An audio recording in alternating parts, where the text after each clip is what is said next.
di Bani Israel baheula teh aya hiji perguruan di mana-mana asup kadinya guru rohani.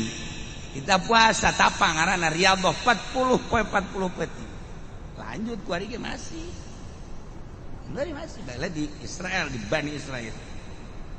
Asal geus tapa 40 peti delejeung degena berubah. Ambeuna berubah. Bari geus jadi aya di alam. Hebat eta perguruan rohani mun ku ari thariqah nu asli. Nah, aya hiji jelema asup kadinya eta teh bagi teh tukang zina. Lacut mabok. Aing gak suka perguruan ini lah. Riyadhah nya 40 penting biasa bae cara itu sesuai jeung aturan guruna. Baturna lah lulus nya naon teh? Batur lulus nya naon teh? Dedeulean batur geus beda, dedengan geus beda. Perasaan geus beda nya nama tetep bae ngabagen.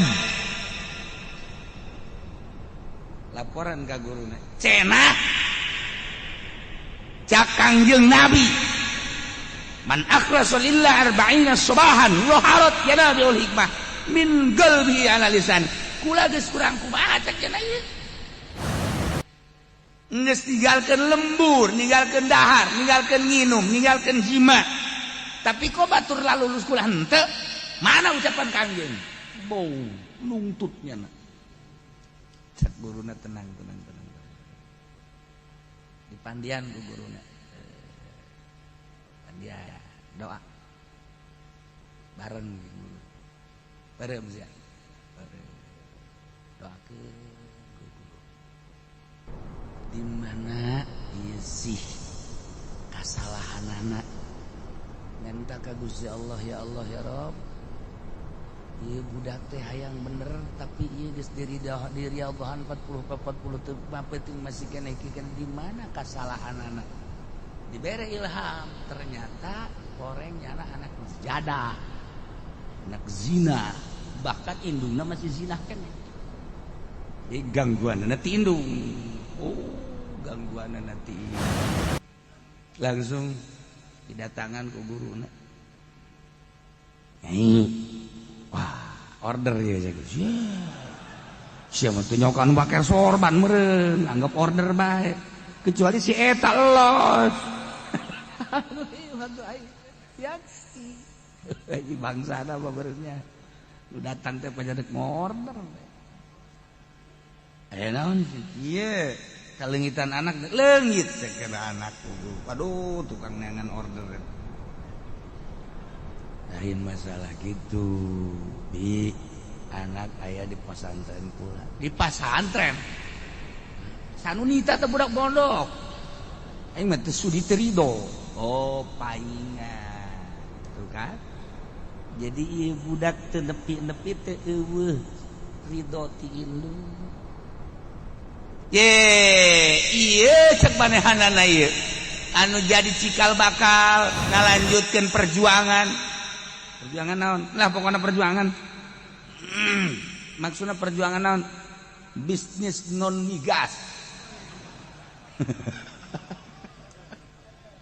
Oh ya anak kula horeng pesantren paigan ku kuliah teh angan nu bae kaye mah ridokeun bae nya binya ridokeun anak geus pesantren di imah di ditu bahkan geus 40 bener leungit geus 40 poe ieu ngajakan apa hayang sorangan manehanana hayang mengabdikeun diri ka Gusti Allah lantaran kaya miskin beungar nu kumaha ge bakal pae becek man lah mani ngabdikeun diri bae ayeuna Riyadhah masyaallah teh budak ku suci-suci teh pikiranana padahal dibere dahar tina hasil non migas. Tapi ya budak naon gitu jadi bagus. Saya tuh diridokeun atuh geus ieu sabodo jana ieu ibadah mah ka Gusti Allah. Balik deui geus diridokeun ngadoa deui. Memeh ngadoa ceuk anakna, "Mama, abdi kuari geus berubah. Pemikiran abdi dedeulan indung. itu udah jadi orang dek usaha mantek ngajejes indung ditoler-toler urang dek naon indung tak indung pengabdian urang ka Allah tapi wasilahna kudu aya ridho indung birrul walidain masya Allah cak guru date sih kudu perasaan gue kuari manggeus dayang naon cenah hayang jeung Allah tah eta geus teu hayang diberenan teu hayang geus jeung Allah tah urang teh ibadah supaya datang ka dinya tah supaya datang perasaan teh jeung Allah urang mah dongeng doang pan atuh dongeng doang mah riadoh henteu naon henteu kita puasa Senin Kemis bolos kita puasa Rajab bolos kita Ramadan hampir kumaha asaihun masya Allah pindah ya ke makom ruhani orang puasa beta puasa nyetikan tapi dahar mah dahar tetap minum tapi seetik oh beda ge perasaan lain deui dedelan lain deui aju embung ka mana-mana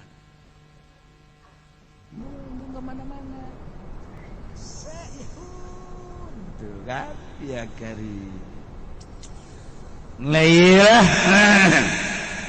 jelema mukmin anu bakal dipupung aku surga 8 nomor kahiji at-taibun nomor kedua al-abidun nomor katilu al-hamidun nomor kaopat al-saihun jelema nu pararuas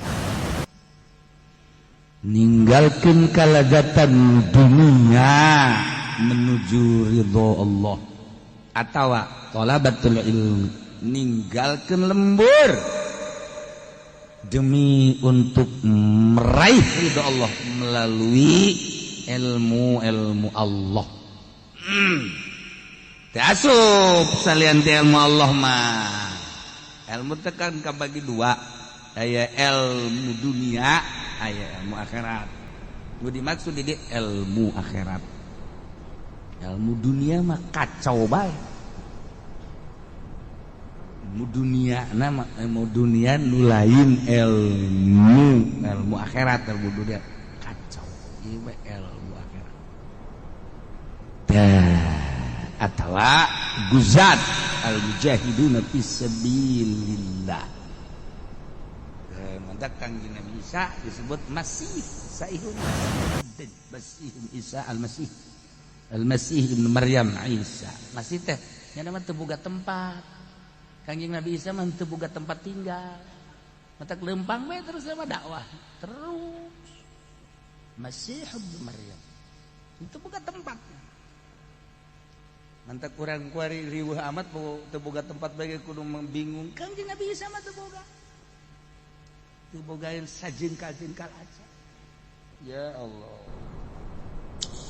nu lalu bagi ditaringgalkeun ku urang geus itu urang kumaha Allah bae cenah dibere alhamdulillah teu dibere alhamdulillah ta supaya datang ka dinya tah